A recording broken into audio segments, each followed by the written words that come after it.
Alien Hominid was first released on November 21st, 2004 for the PlayStation 2 and Xbox. It would later come out on different consoles like the version I'm going to talk about today for the Xbox 360, which was released in HD. This game started off as a one-level flash game on Newgrounds, but it became so popular that the creator of the website, Tom Fulp, decided to start a game developing company, the Behemoth, with their first project being to turn this 5-minute flash game to a full 5-hour game. Well, they did just that, and did they fare well? Let's find out.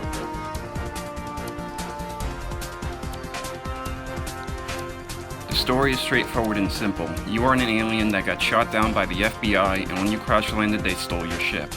Now you will stop at nothing to get it back, no matter the body count.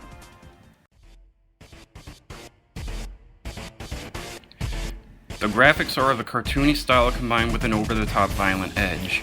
Since this game was created by the people from Newgrounds, a place known for great animators, all the characters, bosses, and backgrounds are very well drawn to the point of it basically being a playful cartoon. I do like this unique style that they still use today.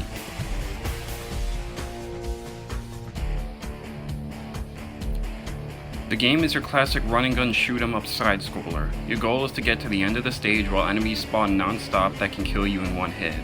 There are power-ups that will give you different types of ammunition, such as ice bullets, poison gas, and lasers.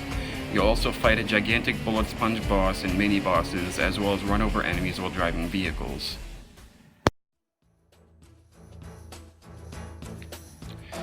The main controls are simplistic as well. You use the left joystick or D-pad to move and press down to duck.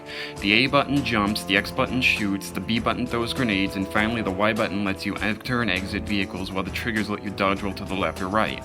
There are also some semi-advanced maneuvers such as holding down the X button to shoot a charge shot, pressing down and Y to dig into the ground or fall from an elevated ledge, hitting A twice over an enemy to either bite his head off, X, or carrying him and throw him into other enemies, Y and X.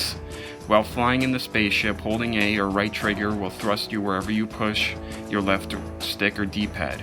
X/left trigger is used to shoot, while B is used for a quick speed boost.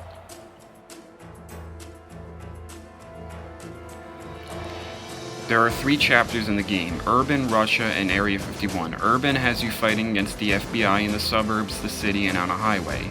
In Russia, you'll be pitted against Soviet troops while traversing the mainly snow-covered wilderness of the country with many military buildings in between, as well as a few set pieces such as a train chase and a rideable Yeti. And finally, after roaming the desert, you'll storm Area 51 and fight against the elite soldiers defending the base with their many robots and captured aliens.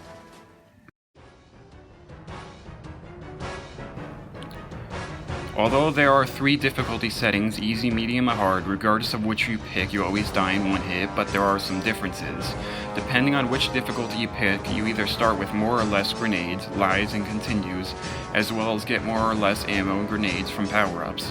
The only other thing to note is that on easy, you always start with a shield, on medium you only get shields from power-ups, and on hard there are no shields at all.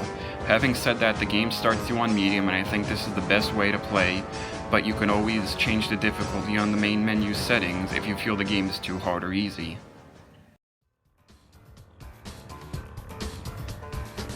The music perfectly reflects the gameplay and the game's environments.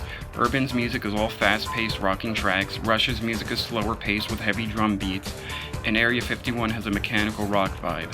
As for the boss themes, they all have an epic feel to them, even when some bosses are conveyed comedically. Some of my favorite tracks would include Urban Area 1, Area 51 Area 3, Area 51 Area 4, the main boss theme, and the final boss theme.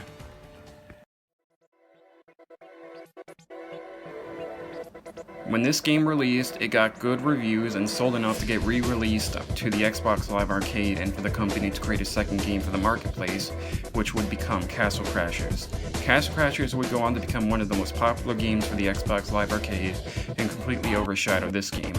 Although the game is pretty short, I would say that the chaotic gameplay, awesome music, and just in general how fun the game is makes up for it. This is definitely an overlooked classic, and I'd say play it if you haven't already. Thanks for watching.